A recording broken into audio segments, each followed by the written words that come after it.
think it's time for a shave.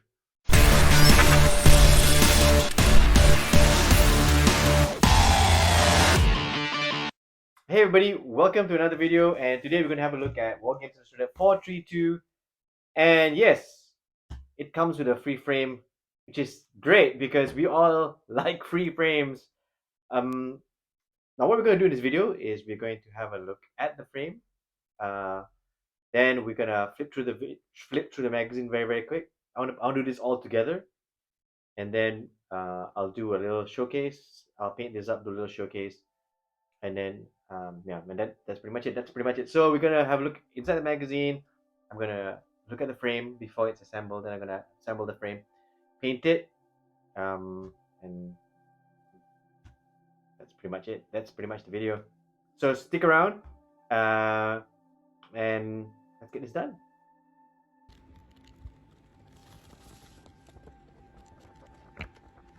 All right, so let's have a look at Wargames Illustrated 432. Cover looks really nice. It's a lady with a cannon and from French still just panicking. You get your free figure here, as you can see. If you want, you can just scan this, see what's inside. But let's look inside very quick. There, the editorial says this is a mini issue in more ways than one. There's a pre-mini, of course, and there are a couple of mini articles. Now let's have a look at the painted stuff. This is what the painted stuff would look like if you had it. If you got the British ones, and here's what they would look like if you got the French ones. Okay. Actually, this guy over here, guy holding the hat, the Shako, didn't seem to be in the this proof. Never mind. Moving along. Let's get going. Subscriptions, observation posts, and observation posts is basically rules, supplements, and figures, terrain. What's new basically? What's coming? The reviews. You got North Star. North Star is one of my favorite places to get stuff. North Star. You got your crooked dice. Bloody miniatures, mounted assortment, and then you got your vouchers for Christmas. Of course, if you're watching this right now, Christmas is over and done with. You got your release radar. This is all the new stuff that's coming out. We got your Japanese masters. Too bad, it looks pretty good. You've got your they call it the oddments. Oh, okay, goblins. All right, and then vehicles from the modern world. Yeah, one more issues here. You got a band there. Some modern tanks, some new manufacturers, new rules. Quick fire. Now this is pretty much the reader section. So if you've got a project that you have managed to write up about or want to talk about, you can put ship that rhinos with it's got this little like what do you call those things? Carrier thingies. I can't remember what they call, cupolas. I'm not so sure. Okay, moving along, we have the Saga Grand Melee, which is kind of great. It's the it's a group game. Who's it by? The Creeping Beast, right? Okay. All right, great. Moving along, got the end of the road. This is wow. That looks This is like is it a sci-fi thing? I haven't read this. In fact, I'm going through this blind, so I haven't read any of this to be prepared. But this is a flip through. Great War, Gorillas in the Midst. What's this? Editor Dan joins Ron Ringrose and his Aztec Game Master chums for a Peninsula mega game. Oh, so it's Peninsula Napoleonic. That looks really nice. That's a really nice table. Oh wait, this. I was in the order. It says this is the what if scenario. Okay. And then you got what's this? All right, advertisements. Okay. When I was going through magazines when I was younger, pictures like this are the ones that really made it for me. Pictures of people actually playing it. Okay, of course, just the figures as well. Oh, this is really nice. It's like geez, lots of nice pictures of people playing terrain. of the figures, the game being done. Yeah, I like articles like this. This is great. Well done, the SX Game Masters, as you would say. Excellent, really great stuff. Advert for Black Powder, and I think this is where the blue comes from, if I'm not mistaken. Painting Wars of the Rose, painting War of the Roses armor. Okay, so you got your painting guide, some armor right there. I mean, you know, if you got some parries, I think you got some War of the Roses stuff as well. Guide, painting, Deep Home Battlefield.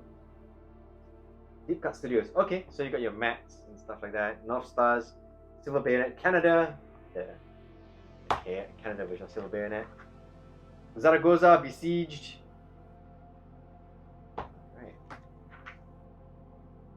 Yeah. Is it sieging? Siege. Nice thick article right there. First Corps. Got an advert here as well. I mean, you know, I was like holler to the adverts because these are the guys who actually help with getting the magazine out, you know, paying the bills for Wargames Illustrated. Old rough and ready meets old fuss and feathers. Okay. Wait, let me just read what this is. Nick Buxey revisits passions for his wargaming past and explores the Mexican-American War of 1846. 1848. All right. Okay. So that's what it is. Lots of nice pictures, which is great. Always nice pictures. Yeah, Heinz figures, pulp figures, all, you know, paying the bills for Wargames Illustrated. Painting Peninsula War veterans. Oh yeah, they recently released the Over and Far Away sets and the French one, Vive l'Empereur. And these are how you paint them, I guess.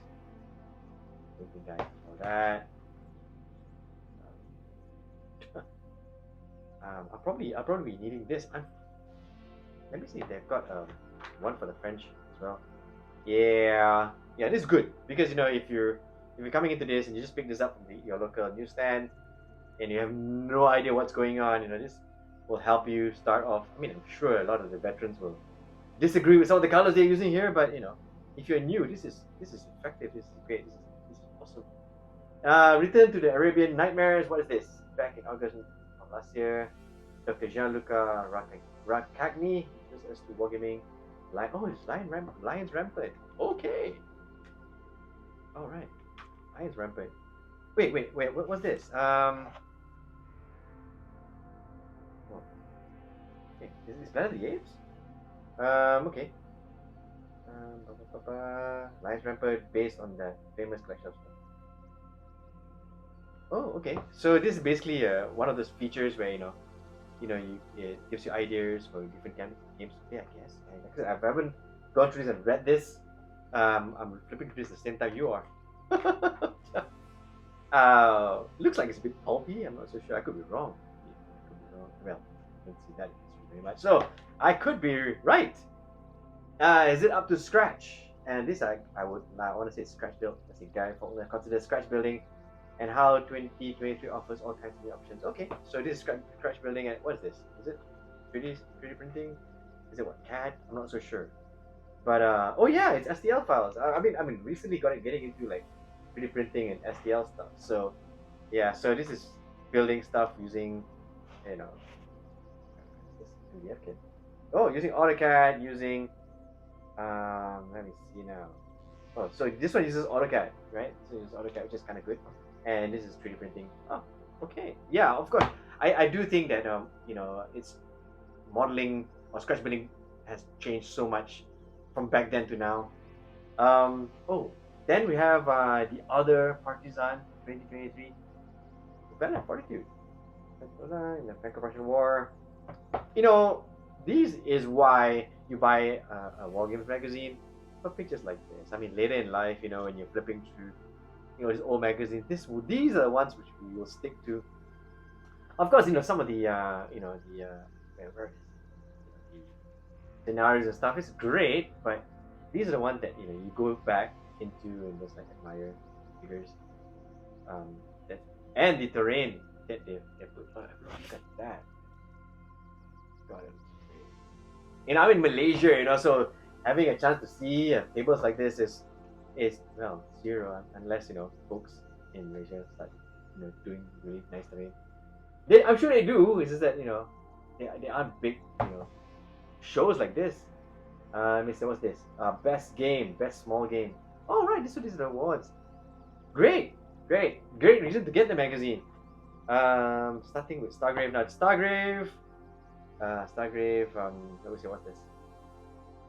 What is this? This is a sharing article. So this is where Paul Carney shares his Stargrave hobby experience, which is great. I mean, I know some folks who haven't moved away from the grim dark. Perhaps Stargrave could be the way you move to. Lots of nice figures. You buy a magazine like this for nice figures. Great, right? Very nice. All right. Where did you get that? Oh, sorry. Where did you get that hat? Oh, Wargames Illustrated editor Dan shares his latest exploits. Press to bring a unique Iron Age warrior back from the grave in nature. Oh, okay. Wow. Okay. Trees as well. Ooh. Actually, you know what? This is an interesting article. Yeah. Figure collection transformed. What's this? Editor Dan shares his enthusiasm for the background and setting on your spray. A war transform. Yes, this one just came out. A war transform. And yeah, this is Editor Dan. By the way, he's got his own review of this magazine. Put a link in the description right here. So yeah, that's what it is. That wicker man of something. Of sorts. Very nice looking. Things from the basement. What's this? For the last 8 years, a small business in northeast of US has been making waves in the world of wargaming terrain. Dave Taylor interviews George Bender about his company and his hobby passions and getting to show. Oh, there's an interview. All right, great. That's what it is. It's an interview. I think they make terrain. Okay. What is this? This is offensive miniatures. They don't look that offensive. Yeah, offensive miniatures actually look quite nice. Yeah. With the troops. Very nice. Yeah, you can actually follow them. What else? We got here coat d'arms, black hat miniatures, a whole bunch of adverts here as well. Yep, that's pretty much the magazine. Wargames Illustrated Awards. By the time we read this, the awards are already out, and the videos and people thanking Wargames Illustrated is already out as well. So this is a bit late, but never mind. What's this? Gripping Beast. Oh yes. So that's pretty much the magazine.